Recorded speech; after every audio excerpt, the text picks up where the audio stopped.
Assalamualaikum warahmatullahi wabarakatuh. Di sini kami akan mempresentasikan video preview bisnis plan yang telah kami buat. Sebelumnya saya akan memperkenalkan nama-nama anggota kelompok terlebih dahulu.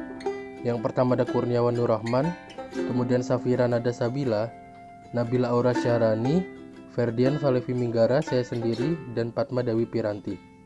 Selanjutnya saya akan menjelaskan materi pertama terlebih dahulu. Materi yang pertama ini adalah pendahuluan.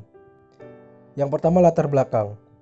Bisnis yang akan kami jalankan bergerak di sektor kuliner yang kami beri nama Daisuki Desu. Nama tersebut diambil dari bahasa Jepang yang berarti I love it dalam bahasa Inggris. Filosofi pemberian nama tersebut adalah kami ingin bahwa siapapun yang mencicipi menu kami akan secara spontan mengucapkan kata I love it. Kami berinovasi untuk membuat shrimp roll dengan harga yang terjangkau dan juga menggunakan bahan-bahan yang berkualitas, serta pastinya dengan cita rasa yang sangat nikmat dan menyesuaikan dengan selera lidah orang Indonesia. Dengan membuat sesuatu yang berbeda, kami berharap inovasi kami ini dapat dikenal dan diterima oleh masyarakat. Untuk mencoba produk kami agar usaha kami dapat berkembang lebih baik lagi. Yang kedua, visi dan misi Daisuki Desu. Visi kami adalah berinovasi dalam membuat makanan yang disukai masyarakat, dan misi kami adalah selalu membuat makanan yang inovatif, membuat makanan dengan kualitas terbaik, memberikan pelayanan terbaik kepada konsumen, dan membuat makanan yang diterima dan digemari di masyarakat. Kemudian, tujuan dan manfaat dari proposal ini adalah yang pertama, menjadikan motivasi bagi kami para mahasiswa untuk menjadi seorang wirausahawan yang kreatif dan inovatif. Kemudian, menciptakan mahasiswa agar siap untuk berwirausaha dengan baik. Dan yang ketiga, untuk memenuhi tugas ujian tengah semester kami. Selanjutnya, materi kedua akan saya sarankan kepada rekan saya yang lain. Materi selanjutnya adalah deskripsi produk. Shrimp roll merupakan makanan cepat saji dari Jepang yang lazim dimakan saat sarapan. Namun, seiring perkembangan zaman, shrimp roll diminati pada semua waktu karena proses pembuatan yang cepat dan mudah untuk dimakan. Shrimp roll sebenarnya sudah sangat familiar di Indonesia dengan sebutan sandwich udang yang banyak dijumpai di kafe ataupun kedai kopi yang cukup mahal. Perpaduan roti panggang yang gurih dengan isian udang yang dibalut perpaduan saus tomat dan keju menjadi daya tarik kuat untuk lidah masyarakat Indonesia. Kandungan zat makanan dalam shrimp roll juga tak kalah lengkap. Roti sebagai pengganti karbohidrat, udang sebagai sumber protein, dan saus keju sebagai protein dan lemak menjadi nilai tambah di masyarakat selain kepraktisan dari penyajian makanan ini. Kami juga akan memberikan harga yang pas di kantong masyarakat sehingga tujuan kami untuk lebih memperkenalkan produk ini bisa tercapai dan menimbulkan kesan baik di masyarakat luas. Komposisi produk dari shrimp roll adalah roti hotdog, udang, seaweed flakes, saus keju, biji wijen, telur, dan saus tomat. Untuk lebih mengerti tentang proses pembuatan dari shrimp roll itu sendiri, marilah kita menyaksikan video berikut ini.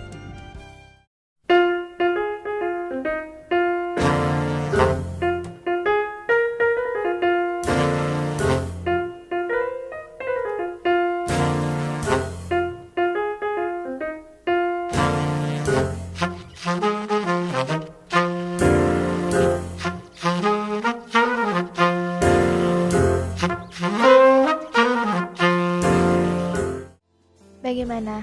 Terlihat mudah bukan? Jadi, seperti itulah proses pembuatannya. Baiklah, presentasi selanjutnya akan disampaikan oleh rekan saya. Selanjutnya adalah keunggulan dan kelemahan produk.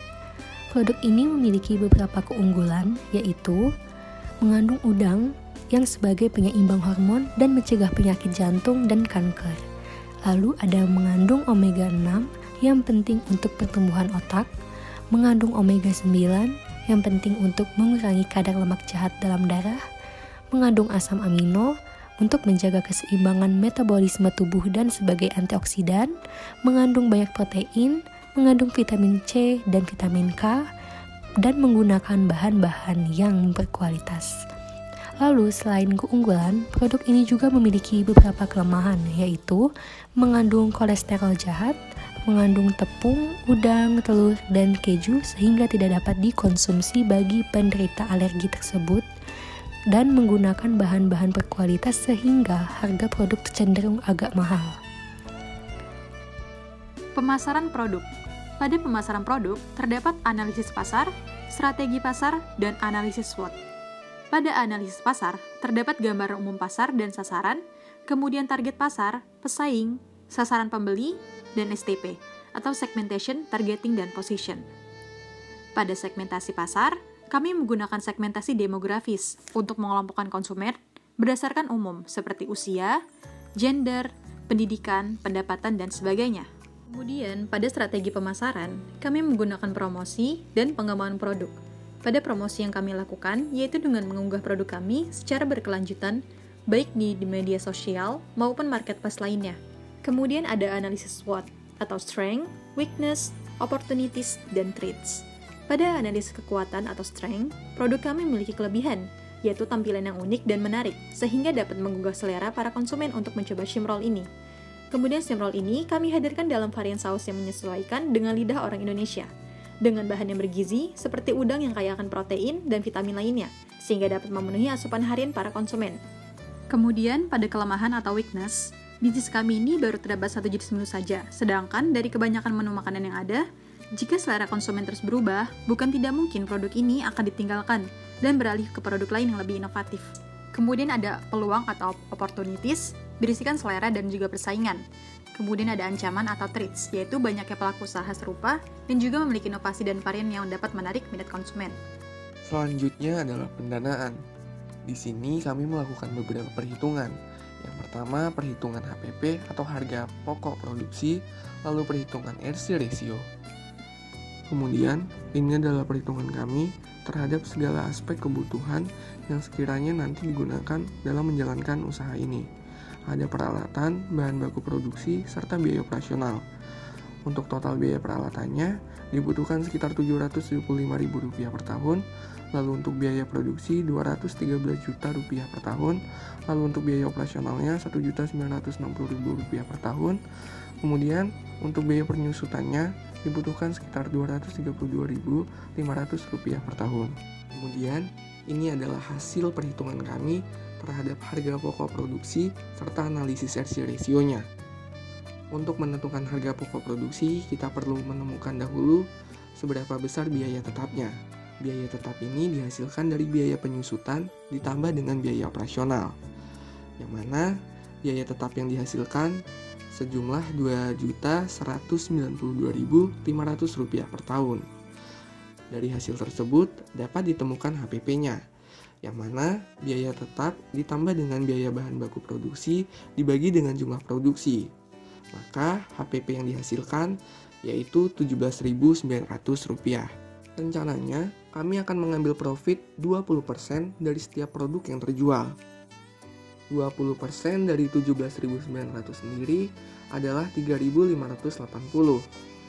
Ketika 3.580 tersebut ditambahkan kepada HPP-nya, maka harga jualnya sekitar Rp21.480. Kemudian kami genapkan menjadi Rp22.000 setiap shrimp roll-nya. Itulah harga jual per porsi kami. Kemudian kami menggunakan analisis RC ratio sebagai gambaran kami di masa depan bagaimana usaha yang akan kami jalankan ini. Akankah laba atau malah rugi? Oleh karena itu, kami menggunakan analisis ini. Dalam menentukan analisis RC ratio, ada beberapa tahapan. Yang pertama, kita perlu menentukan dahulu seberapa besar total biaya produksinya. Dari perhitungan kami, total biaya produksinya sebesar Rp214.960.000 per tahunnya. Kemudian, total pendapatan yang diperoleh per tahun sekitar Rp264.600.000. Lalu kami menghitung pula keuntungan bersih yang sekiranya akan kami terima. Keuntungan yang akan kami terima per tahunnya sekitar Rp49.040.000. Lalu kita bisa menentukan RC ratio-nya. RC ratio didapatkan dari total pendapatan dibagi dengan total biaya produksi. Total pendapatannya Rp264.600.000, kemudian dibagi total biaya produksi sebesar Rp214.960.000. Dihasilkan RC ratio-nya adalah 1,23. Nah, oleh karena RC ratio ini lebih besar daripada 1, maka dapat disimpulkan bahwa usaha yang akan kami jalankan ini jika sesuai rencana, maka akan laba. Kesimpulan, dengan melihat peluang yang ada di pasaran di mana shrimp roll sangat jarang dijumpai, kami memiliki ide dan berinovasi untuk membuat makanan ini dapat dikenal dan berkembang di pasaran. Usaha shrimp roll ini cukup menjanjikan karena peluang pasar yang ada dikarenakan para penjual kuliner sangat jarang menyajikan atau menjual makanan ini. Bisnis kuliner ini diharapkan bisa bersaing dengan makanan lain, diterima masyarakat, dan menjadi suatu tren makanan yang dapat booming di masyarakat dengan harga yang terjangkau, serta menjadi makanan yang sehat dan unik bagi masyarakat. Demikian hasil pemaparan proposal bisnis kami. Kami berharap bisnis kami ini dapat menarik minat Anda semua untuk mencoba produk kami. Terima kasih. Wassalamualaikum warahmatullahi wabarakatuh.